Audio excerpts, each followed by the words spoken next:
কীভাবে যে চোখের নিমেষে 9টা মাস কেটে গেল বুঝতেই পারলাম না। তো 9টা মাস এত সুন্দরভাবে কাটিয়ে আজকে হলো সেই দিন, আজকে আমার delivery. Everyone, wishing you very good morning. আর আজকের দিনটা আমার জন্য ভীষণ স্পেশাল। সকাল সকাল ঘুম থেকে উঠে গেছি, রেডিও হয়ে গেছি অলমোস্ট। তো আজকে যাচ্ছি আমি আমার পুচকুটাকে বাড়ি আনতে। বাড়ি তো আজকে আনতে পারবো না, বাট আজকে ওকে প্রথমবার আমি দেখবো। তো I am very excited. Nervousness একদম 0.1% আছে, আর এক্সাইটমেন্টটা মানে 99.9% রয়েছে। প্রচুর এক্সাইটেড আমি, আর খুব ভালো ঘুমিয়েছি আমি। এমনি সময় কিন্তু এত ঘুমাই না, বাট এত রিল্যাক্স ছিলাম যে আমি খুব ভালো ঘুমিয়েছি। ঘুম থেকে উঠে রেডিও হয়ে গেছি। তো চলো পুরো ব্লগটা দেখতে থাকো, আর কি করে অবশ্যই তোমাদের সাথে শেয়ার করবো। ভোর 4টের সময় উঠে আমি কিন্তু ফ্রেশ হয়ে নিয়েছি, তারপরে ভালো করে স্নান করে নিয়েছি, কারণ এরপরে কবে স্নান করব সেটা আমি জানি না। তো স্নান টান করে আমি ফ্রেশ হয়ে গেছি। তারপরে যাচ্ছি হলো ঠাকুরের কাছে, একটু ঠাকুরের কাছ থেকে আশীর্বাদ নিয়ে নিলাম, কারণ তিনি ছাড়া আমাদের তো রক্ষা করার মতো কেউ নেই। আর এখানে বুলবুল, পাপাই, আমি তিনজনে রেডি হয়ে গেছি। সকালবেলা 5:30টার সময় বেরোচ্ছি, আর আমার সাথে যাচ্ছে হলো আমার মা বাবা আর দত্তবাড়ির মা বাবা, বুলবুল আর পাপাই। আমরা এই 5 জন এখন যাচ্ছি, আর দিদি শুভদা ওরা পরে যাবে। এখানে আমি সবার কাছ থেকে আশীর্বাদ নিচ্ছি, আর একটু না তখন নার্ভাস হয়ে গেছিলাম, একটু ইমোশনালও ছিলাম। এমনিতে কিন্তু আমি খুব স্ট্রং, কিন্তু তখন না মনের মধ্যে কাজ করছিল আমি আবার এদের সবার সাথে দেখা করতে পারবো তো, আমি সব কিছু জয় করতে পারবো তো, সব ঠিকঠাক হয়ে যাবে তো। মানে নিজেকে একটু আশ্বাস দিলাম যে হ্যাঁ, সবাই যখন পেরেছে নিশ্চয়ই আমিও পারবো। আর এখানে দেখো ঠাম্মা আমার নজর কেটে দিচ্ছে, মানে একটু নখ কেটে দিচ্ছিলো যাতে নজর না লাগে। জানি না এই বয়সে আমাকে কে নজর লাগাবে। তো যাই হোক, ঠাম্মাদের মন যা হয়। এখানে দেখো ঠাম্মার থেকে আশীর্বাদ নিয়ে নিলাম। আর ঠাম্মা প্রচণ্ড নার্ভাস ছিল, মানে সব থেকে বেশি ঠাম্মাই চিন্তা করছিল, কারণ ঠাম্মা আমাকে খুবই বেশি ভালোবাসে। দিদি শুনে এক্ষুনি বলবো ও তোকে ভালোবাসে, আমাকে বাসে না। যাই হোক, এখানে বাবার থেকে আশীর্বাদ নিচ্ছি। এই যে আমি এত স্ট্রংলি, এত মনের জন্যে হসপিটালে যাচ্ছি, বা পুরো প্রেগনেন্সিতে এত হ্যাপি ছিলাম কেন জানো তো? শুধুমাত্র আমার ফ্যামিলির জন্য। আমার ফ্যামিলি মেম্বার্সরা আমাকে এত ভালোবাসে, এত সাপোর্ট করে। আমি জানি আমি সব পারবো, আর তারা আমাকে কোনো জন্য কিছু হতে দেবে না। ঠাকুর নমস্কার করে আমি এখন যাচ্ছি ক্যাবের দিকে। আর ক্যাবটা না সামনের দিকে আসবে না, কারণ রাস্তার দিকে কাজ চলছে, ওই জন্য একটু দূরে ছিল। আমি হাঁটতে হাঁটতে যাচ্ছি সেখানে। আর পাপাই যাবে বাইকে করে, বাবাও বাইকে যাবে। আর এদিক থেকে আমি, দত্তবাড়ির মা বাবা, আর আমার মা আর বুলবুল, এই 4 জন কিন্তু যাবো হলো ক্যাবে। তো যাই হোক, এখানে বুলবুল একটু ভিডিও করছিল, আর আমাকে বলছিল দিদি একটু তাকা, একটু তাকা। সকালবেলা যেহেতু যাচ্ছিলাম, খুব সুন্দর ছিল ওয়েদারটা জানো তো। আর এখানে যেই আমাদের বাস স্ট্যান্ডে এত পায়রা ছিল, পায়রাগুলোকে খাবার দিচ্ছিলো, একসাথে উড়ে যাচ্ছিলো, ভীষণ সুন্দর লাগছিলো দেখতে। আমাদের বাড়ি থেকে কিন্তু খুব অল্পক্ষণের রাস্তা, আমরা শুধু ক্যাবে উঠেছি, আর ওই মিনিট 5-এর মধ্যে কিন্তু পৌঁছে গেছি। হ্যাঁ, 5 মিনিট থেকে 7 মিনিটের মধ্যে পৌঁছে গেছি। আর এখানে দেখো এত সুন্দর লাগছে, আর ওয়েদারটা ভীষণ মিষ্টি ছিল। আমি ভেবেছিলাম জানো তো প্রচুর বৃষ্টি হবে, বাট সেরকম একটা বৃষ্টি হয়নি, একদম ঝিরিঝিরি এক পশলা বৃষ্টি হয়েছিল। তো ফাইনালি পৌঁছে গেছি আমরা ভাগীরথী নেউটিয়াতে। আর এখান থেকে যেহেতু আমরা খুব সকালবেলা এসেছি, ওই জন্য মেন গেটটা খোলা পাইনি। আমাদের এই ব্যাক সাইডের যে গেটটা আছে, ওই গেটের থেকে যেতে হতো। আসলে এখানে আমার ওটি হলেও আমার যে ডক্টর পিকে সেন, তিনি কিন্তু এখানে বসেন না, উনি বসেন যোধপুর পার্কে। তো আমি ওখানেই যেতাম। উনি আমাকে বলেছিল যোধপুর পার্কে গিয়ে ওখানে ওটি করাতে, আদারওয়াইজ এই ভাগীরথী নেউটিয়াতে উনি ওটি করায়। যেহেতু এটা আমাদের বাড়ির কাছে, এই জন্য আমরা এটাই সিলেক্ট করেছিলাম। ওই জন্য আমাদের না অনেকটা ইজি হয়েছে। দেখো এই হলো বিশ্ব বাংলা গেট, আর এখানে হলো ভাগীরথী নেউটিয়া। আমরা এখন যাচ্ছি হলো ব্যাক সাইডের যে গেটটা, সেখান থেকে। জানো তো, যখন ঢুকছিলাম তখন খুব নার্ভাস ছিলাম, মানে একটুখানি বুকটা দুক করছিল, কাউকে বুঝতে দিনি। আর মনে মনে ভাবছিলাম এই তো সেদিনকে জানতে পেরেছি যে আমার মধ্যে ছোট্ট একটা প্রাণ ছিল, দেখো আজকে তাকে আমি হাতে পাবো, ফার্স্ট টাইম তাকে দেখবো। মানে ফিলিংসটা প্রচণ্ড অন্যরকম। যারা এই ফেস থেকে গেছো তারাই রিলেট করতে পারবে, আর তাছাড়া আমার মনে হয় না অন্য কেউ রিলেট করতে পারবে। আর এখানে আমি আমার শাখা পলা এগুলো সব খুলে মাকে দিচ্ছিলাম, ঠাকুর নমস্কার করে নিচ্ছিলাম। সবাই খুব টেনশানে ছিল, জানি না কেন। বিশেষ করে আমার মা পুরো স্টপ হয়ে গেছিলো, আমার মা কোনো কথাই বলছিল না।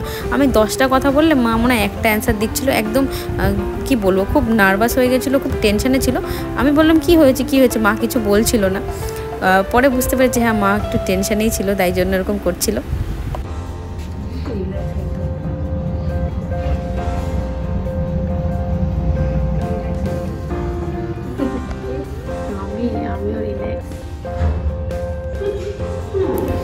ফাইনালি সবাইকে টাটা বলে অনেকটা সাহস নিয়ে আমি কিন্তু চলে এসেছি 6th ফ্লোরে। আর এখানে আমাকে একটা রুম দিয়েছে। আমি বেসিক্যালি 4th শেয়ার রুম নিয়েছিলাম, তোমাদের সাথে সব কিছু আমি শেয়ার করব।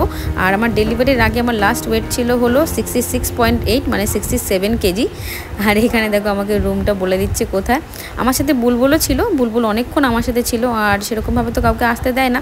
বুলবুল ছিল আর পাপা একটুখানি যাতায়াত করছিল, যেহেতু ও সব কিছু সামলাচ্ছিল, তাই জন্য ওকেও একটুখানি অ্যালাউ করেছে। যখন ওটিতে যাব তার কিছুক্ষণ আগেই মনে হয় আমাকে মা বাবাকে আসতে দিয়েছিল, সবাই আমার সাথে কথা বলে গেছে। তো যাই হোক, এখানে আমি প্রচণ্ড টেনশানে ছিলাম। ওরা সব বলে দিচ্ছিলো কী করবে, ড্রেস পরে নেবে, তারপরে ও কিছু হেল্প লাগলে আমাকে বলছিল যে এই বাটনটা প্রেস করলে চলে আসবো। আর একটা কথা যেটা না বললেই নয়, সেটা হলো ভাগীরথী নেউটিয়াতে ডক্টরের তোমার প্রয়োজন পড়বেই না। মানে ওরা যখন রাউন্ড চেক আপ দেবে তার আগে কিন্তু তোমার মনে হবে না যে ডক্টরের প্রয়োজন, কারণ নার্স দিদিরা এত ভালো, এত সাপোর্টিভ, এত হেল্পফুল, যে কোনো সিচুয়েশন তারা এত ইজিলি হ্যান্ডেল করে, তোমার মনে হবে না যে কোনো ডক্টর থাকলে আমার বেশি ভালো হতো। তো দেখো এই রুমটা আমাকে দেওয়া হয়েছিল, যদিও আমি এই রুমটাতে ছিলাম না। আমার সি সেকশনে শেষ হয়ে যাওয়ার পরেই কিন্তু আমাকে অন্য একটা রুমে শিফট করেছিল, বিকজ এই রুমটা আমার পছন্দ ছিল না। আমি বলেছিলাম একটা উইন্ডো দেখে আমাকে রুম দিতে। লাকিলি তখন একটা অ্যাভেলেবেল ছিল বলে আমি পেয়ে গেছিলাম। আর এখানে বুলবুল প্রচণ্ড এক্সাইটেড, আমিও কিন্তু কম এক্সাইটেড না, জানো তো। আমি যখন ওটি রুমে ঢুকি তার কিছুক্ষণ আগেও বলেছি, দেখিস বুলবুল আমার কিন্তু মেয়েই হবে। বাট দেখো আমি কিন্তু একটা বেবি বয় পেয়েছি। তাও আসলে আমার কোনো সিমটমই কিন্তু বেবি বয়ের ছিল না। মা ঠাকুমা বলো কিংবা আমি ইউটিউবে যত ভিডিও দেখেছি সব কিছু কিন্তু বেবি গার্লেরই ছিল, বাট আমার হয়েছে বেবি বয়। এখানে এত সুন্দর করে ওরা চুল বেঁধে দিচ্ছিলো, আমাকে বলে দিচ্ছিলো কী কী করতে হবে, মনে সাহস দিচ্ছিলো, বেশ এনকারেজ করছিলো যে না কোনো ব্যাপার না, আপনি তো পারবেন। আর এখানে না আমার কিছু টেস্ট বাকি ছিল, সেই টেস্টের জন্য ওরা সিগনেচার করে নিচ্ছিল, আর টেস্টটাও হয়ে গেল, চ্যানেলও করে দিল, ব্লাডও নিয়ে নিল। আর জানো তো প্রচুর রক্ত বেরোচ্ছিলো, সেটা দেখে বুলবুল খুব কান্না করছিল যে দিদি তোর কত কষ্ট হচ্ছে। আমি বললাম যখন সোনাকে দেখতে পাবো তখন এই ব্যথাগুলো অনুভবই হবে না। কাঁপছে। সো দেখো আমার চ্যানেল কমপ্লিট হয়ে গেছে, আর আমি এত হ্যাপি কারণ ওকে দেখতে পাবো। ব্যথা এখন অনুভবই হচ্ছে না, ভীষণ এক্সাইটেড। তো সাথে থাকো আর দেখতে থাকো, তাছাড়া আমি কী বলবো বুঝতে পারছি না। তো চ্যানেল করে নিল, রক্ত নিয়ে নিল, কিছু টেস্ট বাকি ছিল, টেস্টগুলো করে নেবে। আর বুলবুল দেখো না নার্ভাস হয়ে যাচ্ছে, আমার রক্ত বেরোচ্ছে, ও নার্ভাস হয়ে যাচ্ছে। ফাইনালি তো এইটা হলো সেই মোস্ট অ্যাওয়েটেড টাইম। আর আমি এখন যাচ্ছি হলো ওটির দিকে। মনে কিন্তু আমার প্রচুর সাহস, আর এত সাহস সঞ্চয় করে আমি এখন ওটি রুমের দিকে যাচ্ছি। বাট দিদি ওরা এখনও পৌঁছে পারেনি, কারণ ওটির টাইম ছিল হলো 10:30। তো ওরা ভেবেছিল 10:30 থেকে স্টার্ট হবে, বাট আমাকে 10টার সময় কিন্তু ওটি রুমে ঢুকিয়ে নিচ্ছে।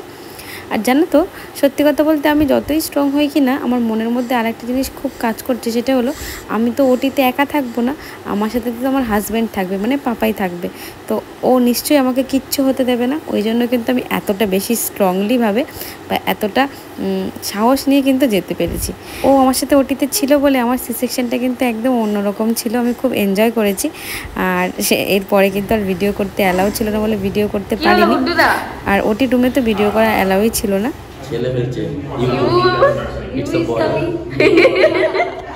এই যে ভালো মা মাসি হয়েছে ফাইনালি, মাসি। একদিন না আমি ক্যামেরা অন করতেই ভুলে গেছিলাম ওই টাইমটাতে, বিকজ কি হচ্ছিল বুঝতে পারছিলাম না, তো ওই জন্য ক্যামেরার কথা ভুলেই গেছি আগে কি শুনবো ওটার জন্য। তো চলো দেখতে থাকো। আমাদের শুধু আজকে লিফটে প্রচন্ড ভুল হচ্ছে, এটা গ্রাউন্ড ফ্লোর। আমাদের আজকে লিফটে প্রচন্ড ভুল হচ্ছে, কেন আমরা 3-4 বার শুধু লিফটেই উঠলাম। আমরা আমাদের পেছনে দেখে চলে এসেছি। এই ভিডিও দাদন কোথায়, দিদুন কোথায়, দাদন দিদুন কোথায়? ও মা কেমন আছে, ভালো আছো? ফটো দেখাবো সবাইকে, দাও বাপি আগে দেখতে গেছি তোমার কি আমার দাদু ভাই চাই বলে, এটা কি গায়ের জন্য কি বলছিল,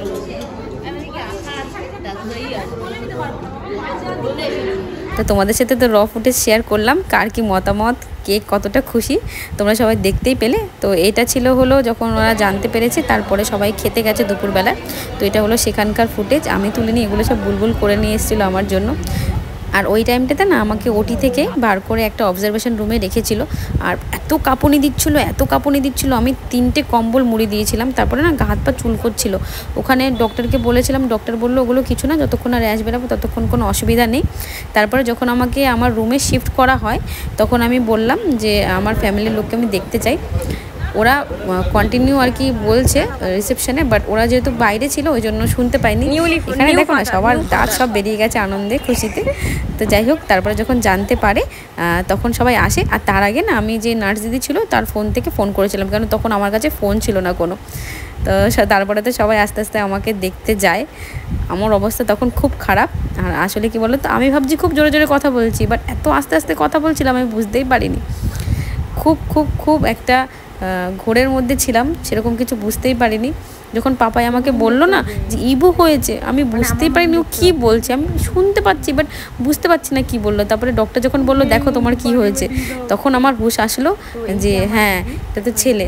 বললো হ্যাঁ এটা ছেলে। তখন পাপাই কেঁদেই যাচ্ছে। মানে ও ফার্স্ট টাইম দেখেছে। আসলে আমি প্রথমে দেখিনি, যখন ইবু হয়েছে তখন ওর পাপাকে আগে দিয়েছে, তারপরে আমাকে দেখিয়েছে। তো ইবু যেমন কাঁদছে, ইবুর পাপাও সেরকম কাঁদছে। আর এখানে দেখো না, আমি মনে হচ্ছে যে বিশ্ব জয় করে এসেছি। খুব আনন্দে, খুব খুশির, আমি সেই খুশি কাউকে বোঝাতে পারবো না। তো ফার্স্ট টাইম যখন আমাকে ইবুকে দিল আমার বেডে, এটা হলো তখনকার ক্লিপ। দেখো কি ছোট্ট ইবু, আমার ছোট্ট ইবু, মানে সবেও হয়েছে তবে টুকুর টুকুর করে তাকাচ্ছে। আর এত কান্না করেছে, ওকে দেখে কেউ বলবে যে এতটা কান্না করেছে। ও যখন হয়েছে আলাদা করে ওকে কান্না করাতে হয়নি, ও এত জোরে জোরে কান্না করেছে ওটি রুম কেঁপে গেছে। ভয়ঙ্কর এক্সপিরিয়েন্স, মুখে বলা যাবে না এরকম এক্সপিরিয়েন্স আমার লাইফে ফার্স্ট। আমি ওটিতে ওর সঙ্গে ছিলাম, আমি ওটি দেখেওছি। আমি ইবুর প্রথম আওয়াজ আমার কানে এসছে, আমাকে কোলে দিয়েছে। সে যারা এই এক্সপিরিয়েন্স পায়নি তাদের বলা যাবে না, তারা বুঝতে পারবে না। যারা পেয়েছে তারাই বুঝতে পারবে। ধরতে দিয়েছে বলো প্রথমে তোমার ধরতে দিয়েছে বলো। সবার প্রথমে আমাকে ধরতে দিয়েছে। ইবুর সঙ্গে তোমার পরিচয় করাবোই। ঠিক আছে। Finally we are proud parents. তো আমরা এখন প্যারেন্ট রোলের মধ্যে রয়েছি, ভীষণ খুশিতে রয়েছি। আর এখানে পাপাই আমাকে প্রচণ্ড সাহস দিচ্ছিল যে না আমরা পারবো। তারপর এখানে এসছে টিনি দি, কুলকুলি দি, আর এখানে এসছে আমাদের টিবলু। যেহেতু বাচ্চাদের অ্যালাউ নেই, বাট অনেক রিকোয়েস্টের পরে তারপরে ওদের আসতে দিয়েছে। আর এইখানে দেখো না ইবুকে যখন ও হয়েছিল তখনকার একটা সার্টিফিকেট দিয়েছে, কি কিউট লাগছে ওকে দেখতে।